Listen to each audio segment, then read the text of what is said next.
with innumerable stars, born from countless more stars that have come and gone before them. Rages the life-giving fire of our sun. The sun is the king of the solar system. It has essentially all the mass and all the energy. Familiar and yet unknown. Even though we've looked at it for a really long time, the sun is still full of mysteries. Why is it hotter in its atmosphere than on its surface? What drives the solar wind? Only now, we take our first steps closer to understanding our star. It is the first time that we're actually going in to touch the sun. And it's already really started to truly transform our understanding for how the sun works. Uncovering the secret power of all stars. As you can imagine, when you have a huge blob of flaming gas, the core is usually the hottest, and it is where the magic is happening. Perhaps even finding clues to the stars that came before it. If we understand where the sun comes from, we can understand a little bit more about where life has come from. And ultimately, its fate. It has about another 4.6 billion years of nuclear fusion left, and then it will start to change. It will start to evolve. We really need to understand what will happen to our own sun, because that will impact Earth. The sun is just one among hundreds of billions of stars in a galaxy among trillions. We live in the age of stars, right now on OVA.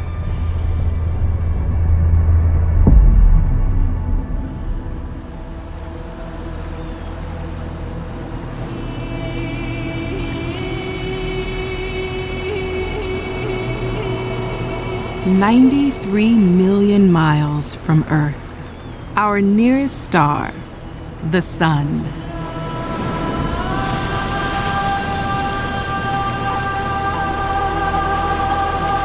A permanent fixture for life on our planet.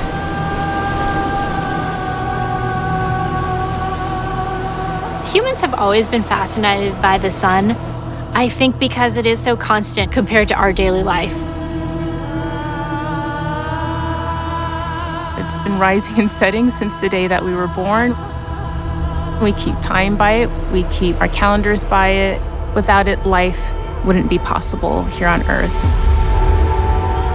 The sun is just one of more than 1 billion trillion stars in the universe. Why is it around our star that life has emerged? We want to know, where do we come from, and what are our cosmic origins? If we understand where the sun comes from, we can understand a little bit more about where life has come from. But our star is an enigma. The sun is still full of mysteries. Why is it hotter in its atmosphere than on its surface? What drives the solar wind? We've spent millennia studying from afar, but only now are we getting close enough to truly reveal its secrets.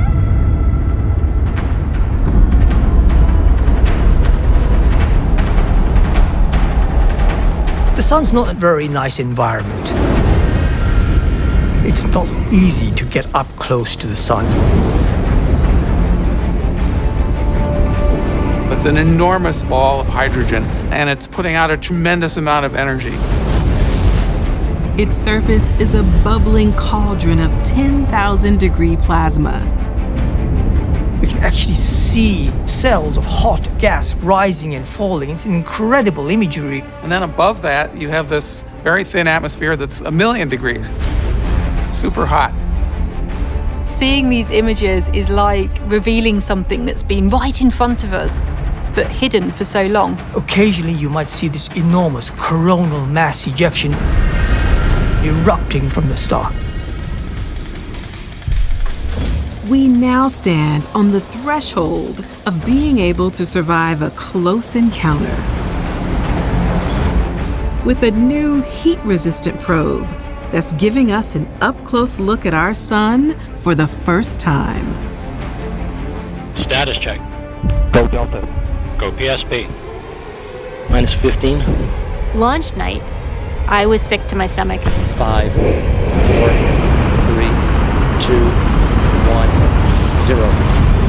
Liftoff of the mighty Delta IV Heavy rocket with NASA's Parker Solar Probe.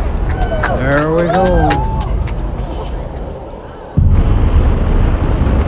The Delta IV Heavy is a very slow rocket compared to the other launches I've seen, so I just saw fireballs and was very, very frightened for a while. 25 seconds into flight. It is quite scary to think about all that power in the rocket underneath that, relatively small spacecraft sitting on top. Tube pressures continue to look good on all 3 boosters. Then realizing that this was all okay as it slowly made its way up into the sky. Now 50 seconds into flight.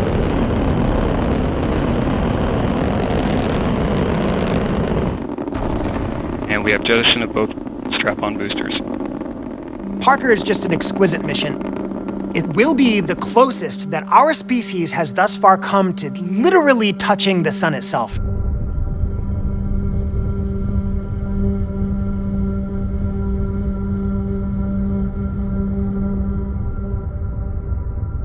The Parker Solar Probe is traveling to a place that has been completely unexplored up close.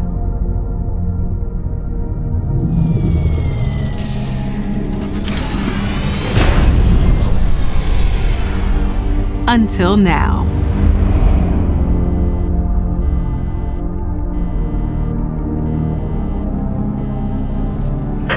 NASA's Parker Solar Probe. A daring mission to shed light on the mysteries of our closest star.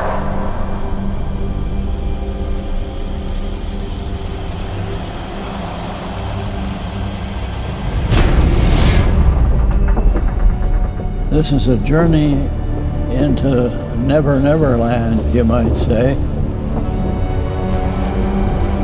During its 7-year mission, the Parker Solar Probe will attempt a series of dives towards the surface of the sun. Its goal is to understand how the sun sheds its energy. Orbiting a total of 24 times.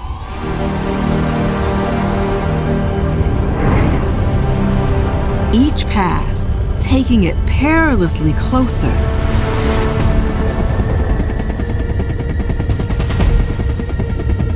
So close, it will enter the sun's atmosphere. Braving temperatures no spacecraft has ever endured.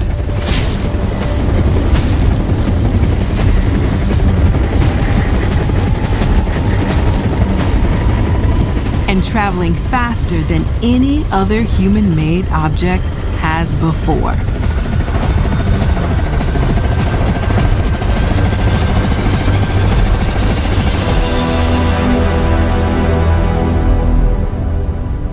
The mission is still in its early days. But in the coming years, the Parker Solar Probe will help us unlock not only the secrets of our own sun, but all stars, including those that hold the key to the sun's origins and our own. We can look at the processes, look at what's inside the sun, and understand how it had to become that. What were the generations of stars before that? What was its ancestry?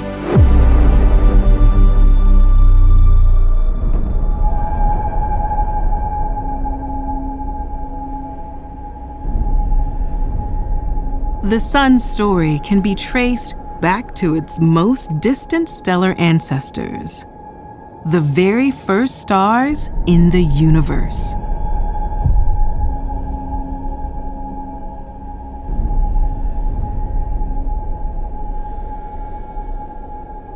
almost 100 million years after the Big Bang, the universe is dark and cold. Not a single star shining. But this universe is far from empty. Something is growing in the void,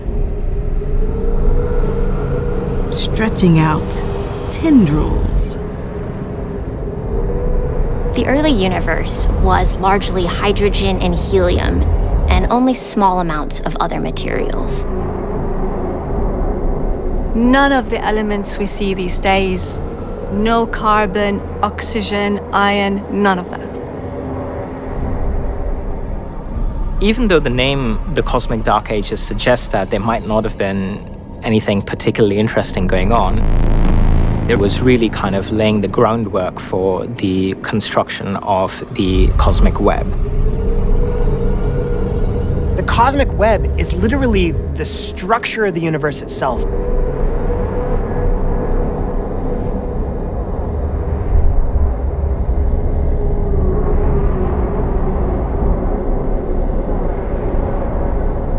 The cosmic web is unimaginable in scale. Huge clouds of gas are drawn together by the gravity of a mysterious, invisible form of matter called dark matter, creating a great network of filaments. A web the size of the cosmos.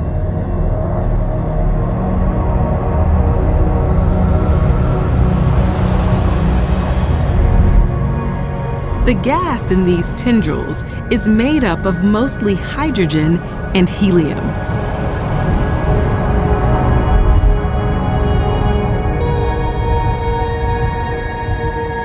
Where these great filaments cross are the places where the first stars will one day be born.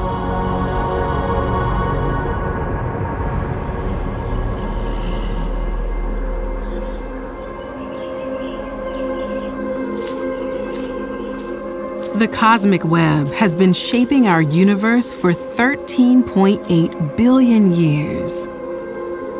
And it's still doing so today.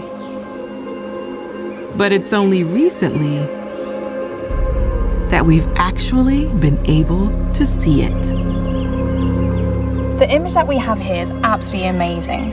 It's one of the most fundamental pictures that we can take in our universe. And it's actually a direct image of some of the largest structures that exist, the filaments of the cosmic web. Now, the bright dots that you see over here, they're entire galaxies. Now, if I take those away, what you can see much more clearly is a faint glow of the hydrogen and helium that exists on the tendrils of the cosmic web. And it's on this cosmic web that the story of our sun and the stars in the night sky begins.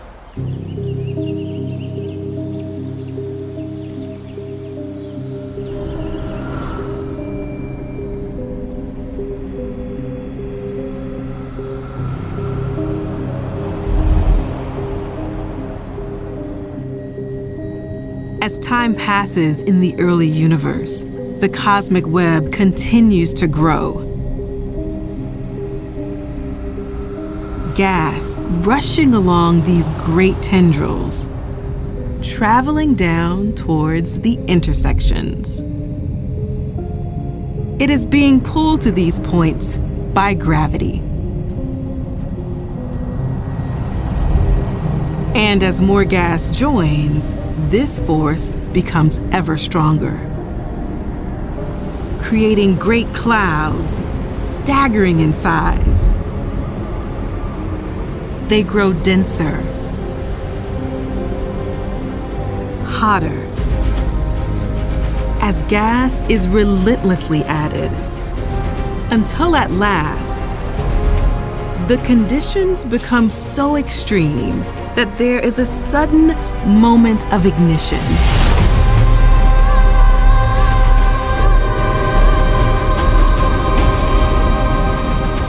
The birth of the very first star in the universe. Born 17 times hotter than the sun.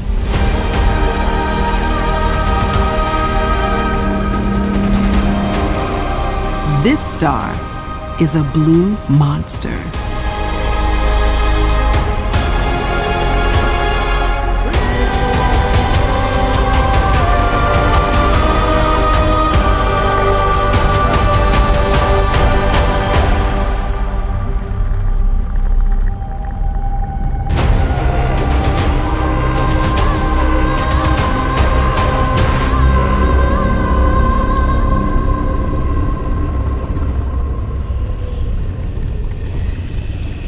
The first stars were unlike anything we can see around us today, which is what makes them so incredible. When the very first stars formed, these stars ended up with giant masses of 500 to 600 times the mass of the sun. Stars today are perhaps as hot as 100,000 degrees, and these stars were nearly twice as hot as that. And the very hot color tends to also make them look blue. But this first star is not alone for long. At intersections across the cosmic web, it's soon joined by others.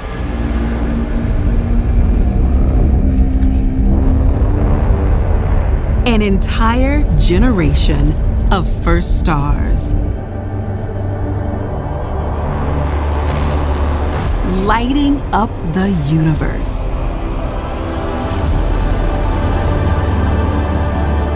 But this isn't all they do.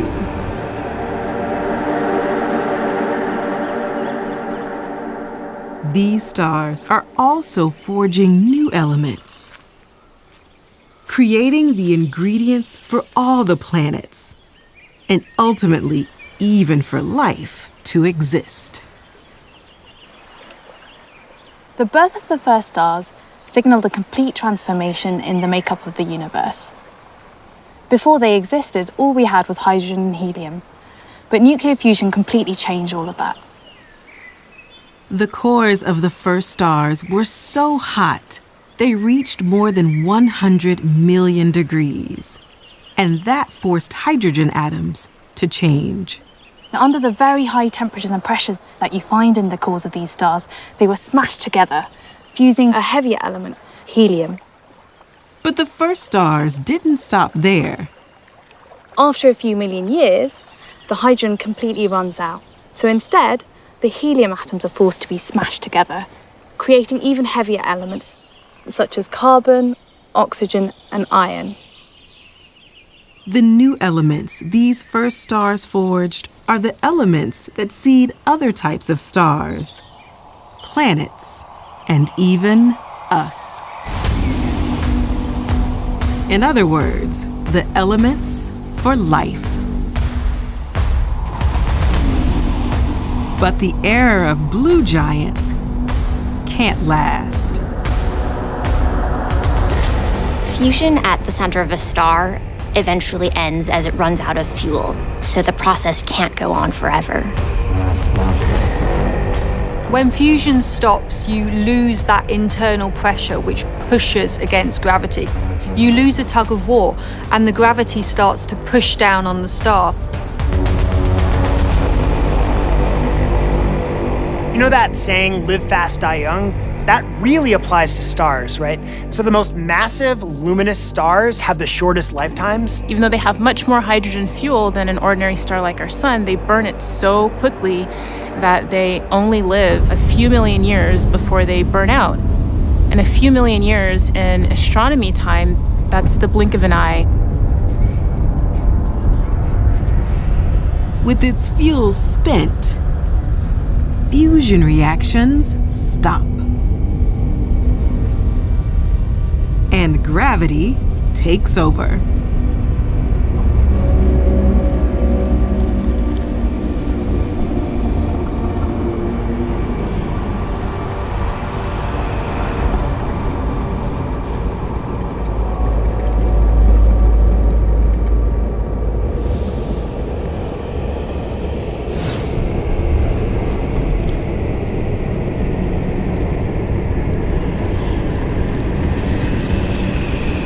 The core collapses.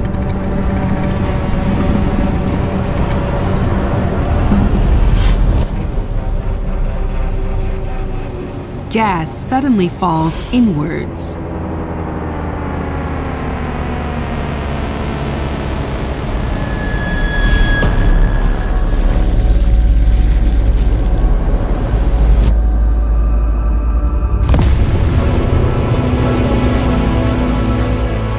And then rebounds in a colossal explosion called a supernova.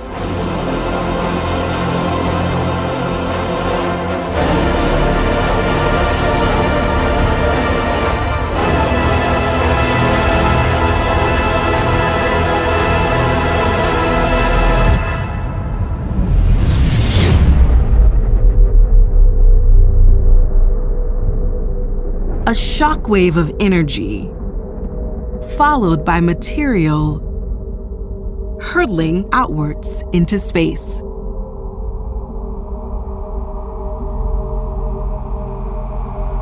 Supernovae explosions rock the universe. They are amongst the most explosive events that we now know about. Briefly, a single supernova can outshine an entire galaxy. This was a very important moment in the history of the universe.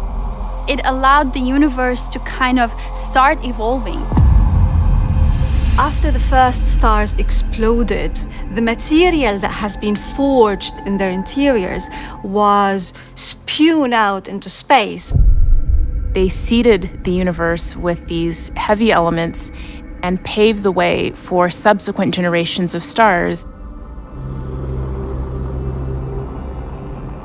Generations of stars that we can see in the night sky.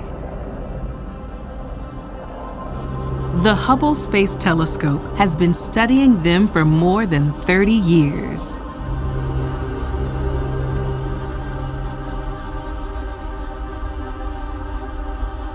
Showing us this epic cycle of cosmic death and renewal.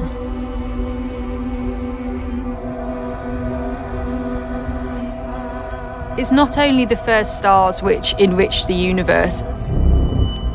As you go on for the second, the third, the fourth generation of stars, they're all creating more and more heavy elements which get expelled into the universe.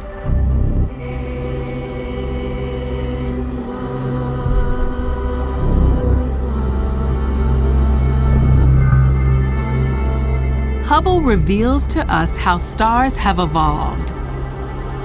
From a primitive universe dominated by blue stars, to our universe today, populated by stars of every color, size, and configuration.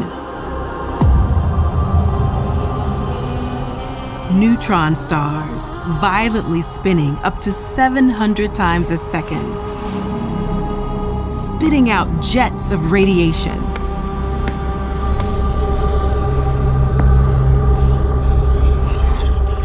Stars so huge that more than 1 billion suns could fit inside them.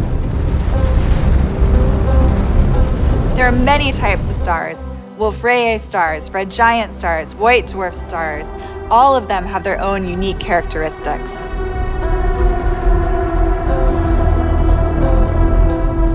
And some that aren't alone. They are kept company by systems of planets, including rocky worlds, built of ingredients like carbon, silicon, and iron.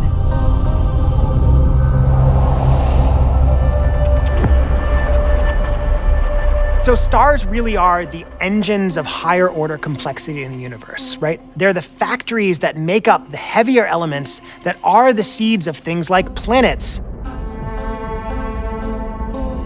Stars have changed the entirety of the universe, filling it with all manner of wondrous celestial objects, and ultimately paving the way for a star that has all the right conditions to make us. The sun must have relied on many, many generations of previous stars for the material that's there today in our solar system. Probably thousands of other stars that would have had to explode.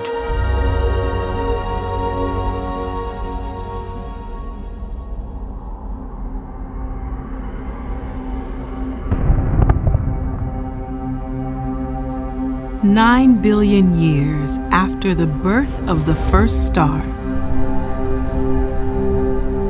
the universe has been enriched with dozens of new elements.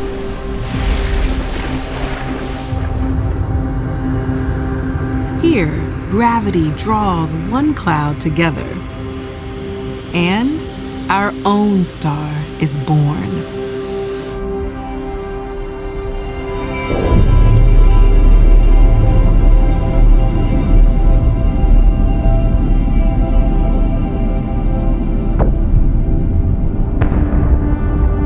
But not all of the material is used to create the sun.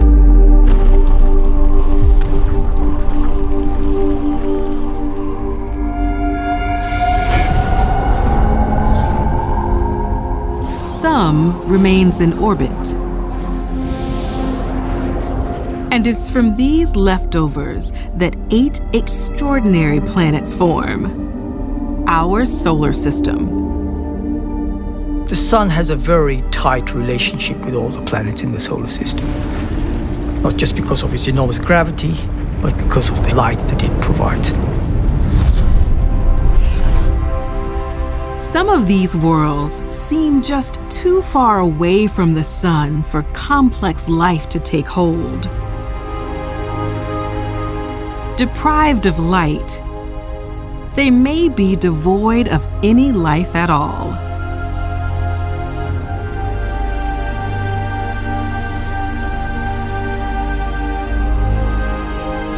These are the gas and ice giants.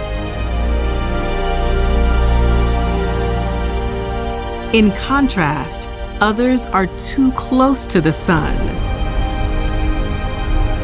They are relentlessly blasted until they become scorched deserts. But there is a sweet spot. Neither too far nor too close to the sun.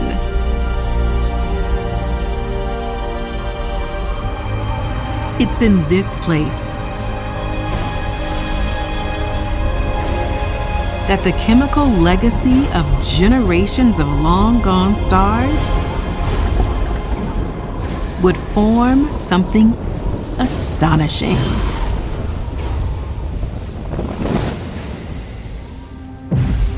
We are on the Earth on kind of this special sweet zone. They call it the Goldilocks zone. This exciting distance from a star where a planet could conceivably have liquid water on its surface. Water is the medium that facilitates the biochemical reactions that are responsible for life. Earth's relationship with the sun is the most important relationship there is.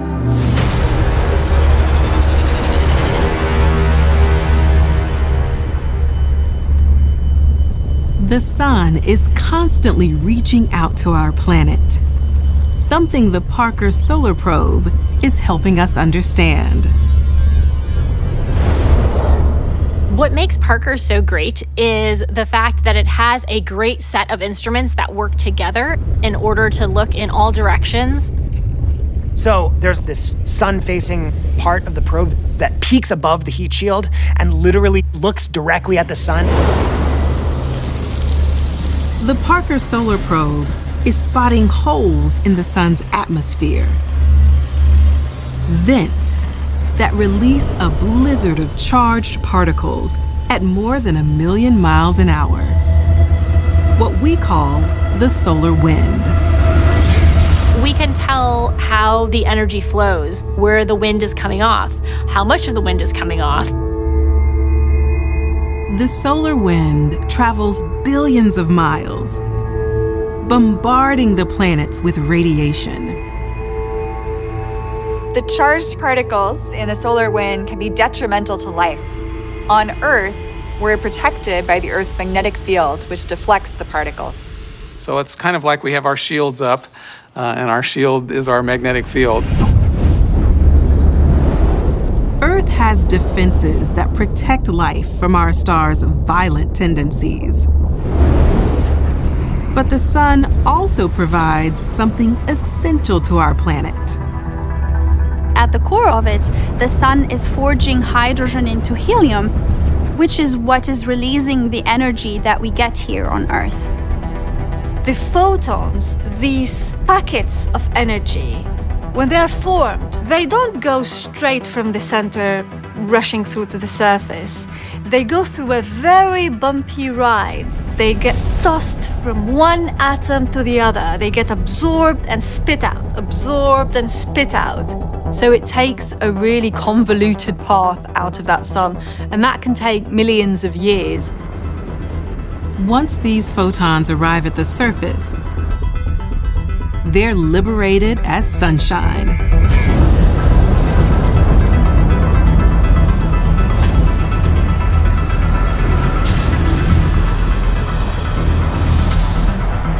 The light races across the solar system.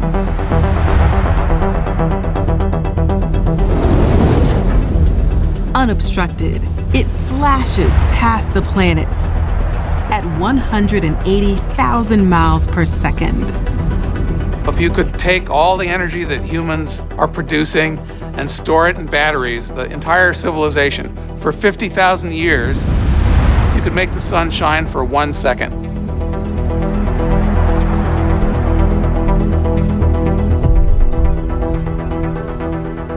It takes just over 8 minutes for the sun's light to reach Earth. That stream of light is like an umbilical cord of energy coming down to us here on the Earth. And it's been pretty much constant and unbroken for nearly 5 billion years. And it's this combination of the stability of light, stability of energy, over billions of years that means complex life that we see around us here on the Earth has been able to form and has been able to thrive.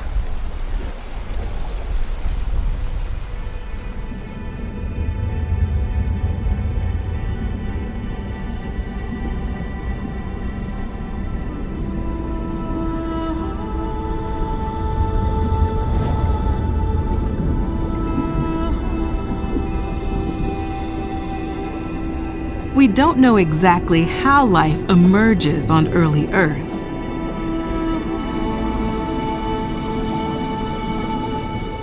But what we do know is that primitive cells living in the ocean begin to use the sun's energy to power life-giving chemical reactions. These cells are the bridge between sun and Earth. Tiny machines that harness the power of our star. The cells use sunlight to turn carbon dioxide and water into food in the form of sugar.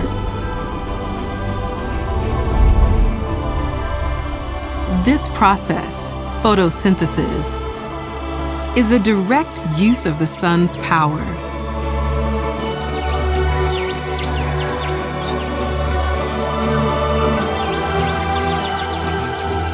It has driven the evolution of complexity on Earth.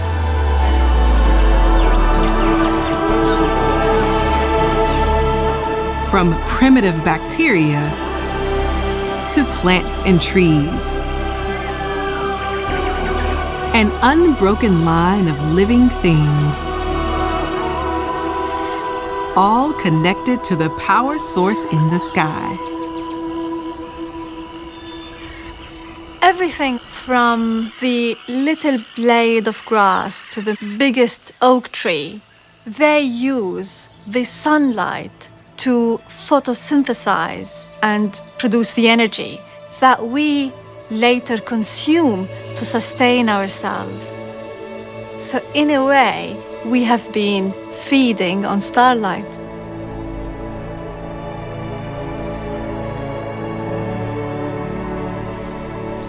Trillions of stars have existed since the universe began. But ours is the only one we know of that has nurtured that wonderful thing, life. not only nourished by the sun's light, but also granted protection and the time to grow and change, eventually creating complex life. The sun is connected to our very existence. It provides the light and the energy that's necessary to sustain life. There would absolutely be no life on Earth if there was no sun.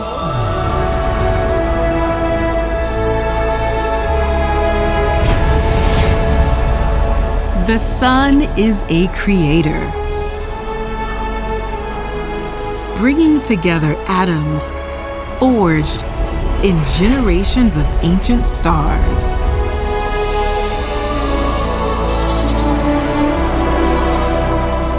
To create us. Beings capable of exploring the cosmos.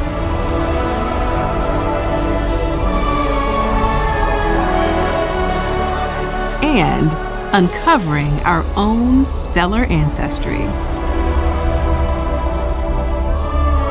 It's a wonderful thing how we share this intimate connection with stars because they are part of our cosmic heritage.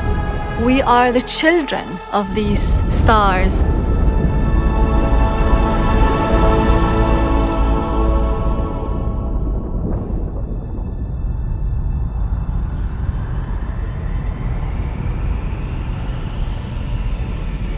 There are up to 400 billion stars in our galaxy.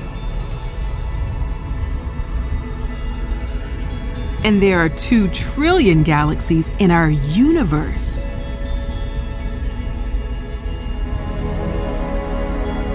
But it wasn't always that way. We are living in the age of stars.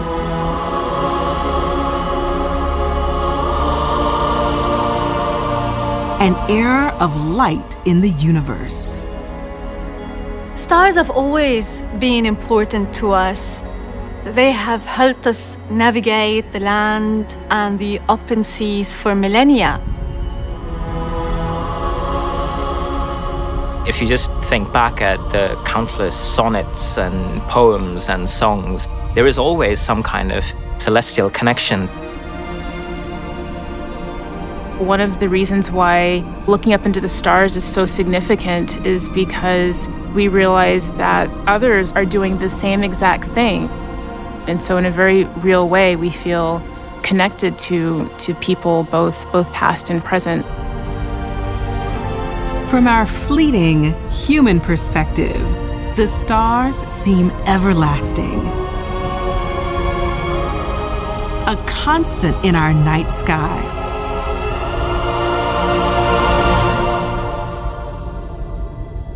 But seen across the age of the universe, the picture changes.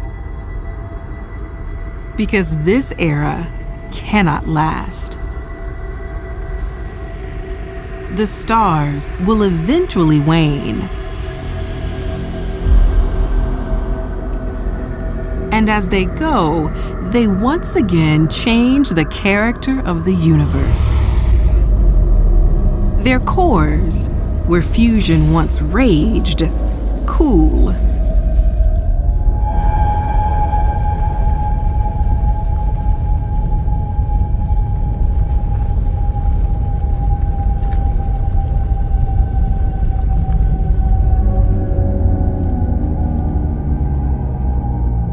And eventually solidify, locking precious elements away beneath the surface. And starving the universe of the material needed to make new stars and planets.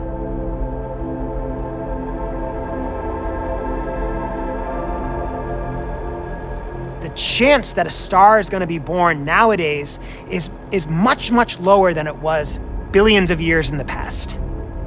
Just as there was a very first star in the universe, there will come a time when the era of stars will come to an end. The age of stars is not as enduring as it might seem.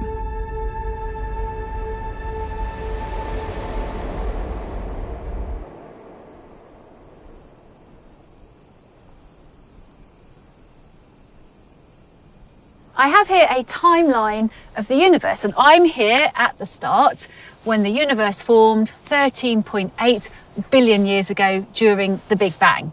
Now, it took a while for the first stars to form, in fact, a few 100 million years. Let's call that 400 million years. So on my scale, stars start to form here, and those stars carried on forming, and then we reached this point here, 4 billion years since the Big Bang, and a time when the most stars are forming in the universe.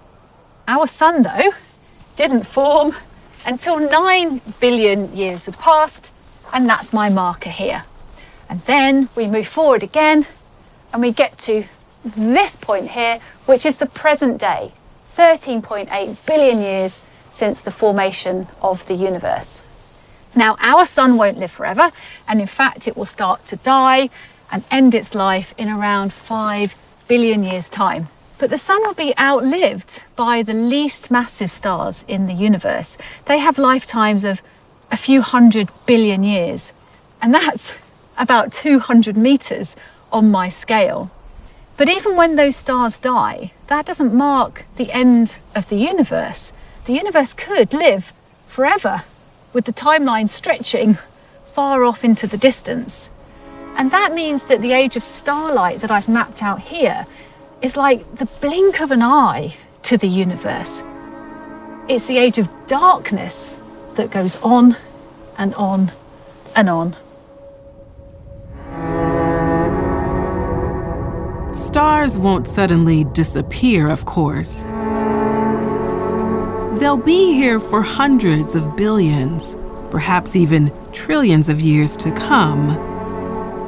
But slowly, over time, the universe will become darker, emptier.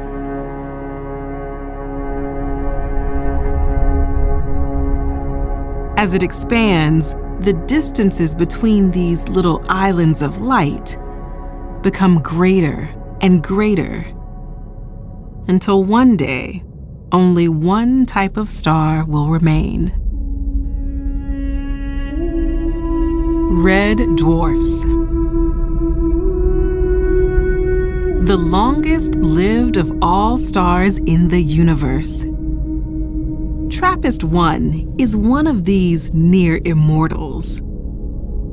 This ancient star is likely more than 7 billion years old, almost twice as old as our sun.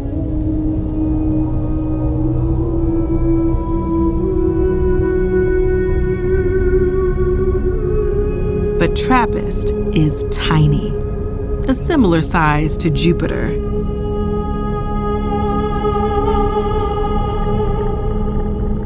And less than 1% as bright as our sun.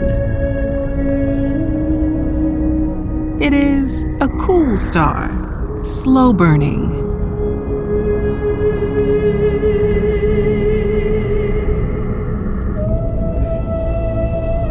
And that is the secret of its longevity.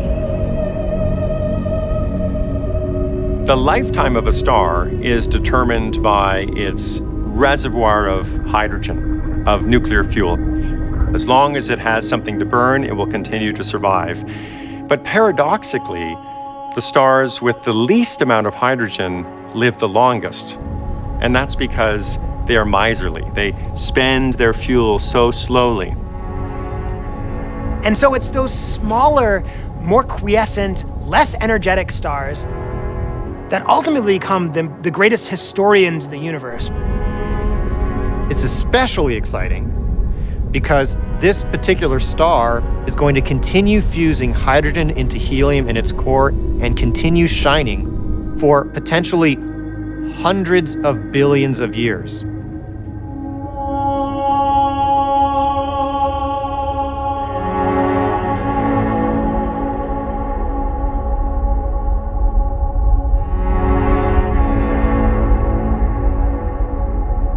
Like the sun, TRAPPIST has its own planets.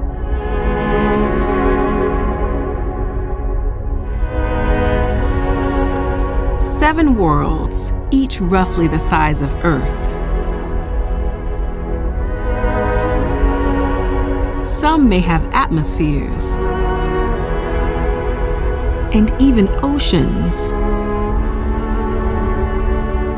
But there, the similarities end. Because these are strange worlds. Just as one side of the moon always faces Earth, these planets may be what we call tidally locked in their orbits. One side permanently looking towards the red dwarf TRAPPIST-1, soaking up what light and warmth it can from the faint star.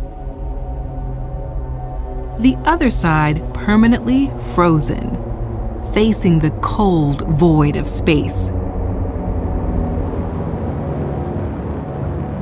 These planets are witnesses to much of the life of the universe. They were born near the start, and they will survive to near the end of the age of stars. They will see entire galaxies merge and eventually begin to fade in their night skies. They watch as countless stars come and go, bearing witness to the time, about 5 billion years from now, when a distant star begins to fade and vanishes from the night sky. As our sun finally exhausts its fuel and disappears forever.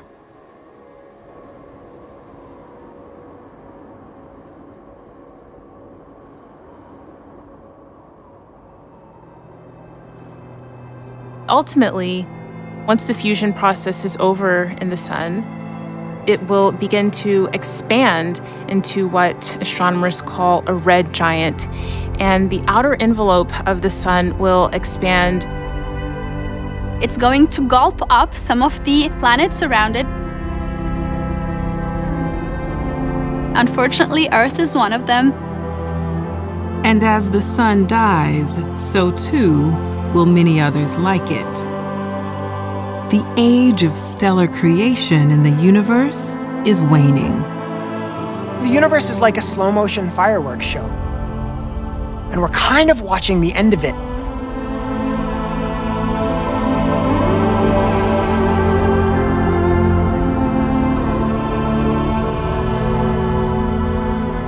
It's unlikely that TRAPPIST-1 will be the very last star in the universe. But we do believe the last star will be a red dwarf.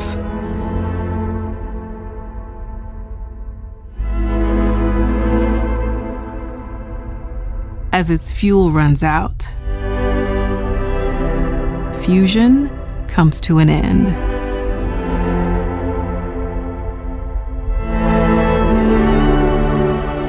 The last star slowly cools and fades away.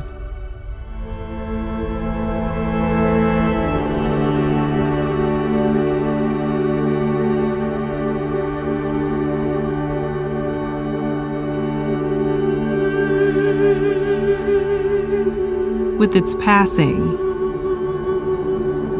the universe becomes cold and dark. Without light, and most likely, without life.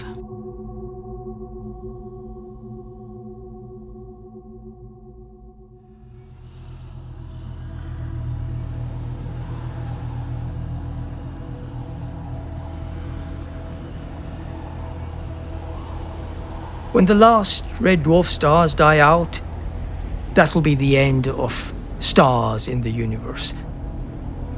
And it was starlight that really lit up its story. A universe without light may be unfathomable to us humans. Stars made us and our planet. they defined the universe as we know it today.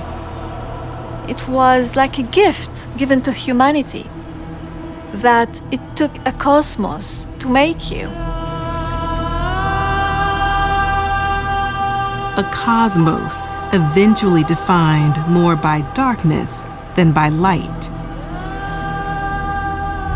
But for now, we exist and learn and grow as tiny sparks within the bright and light-filled childhood of our universe.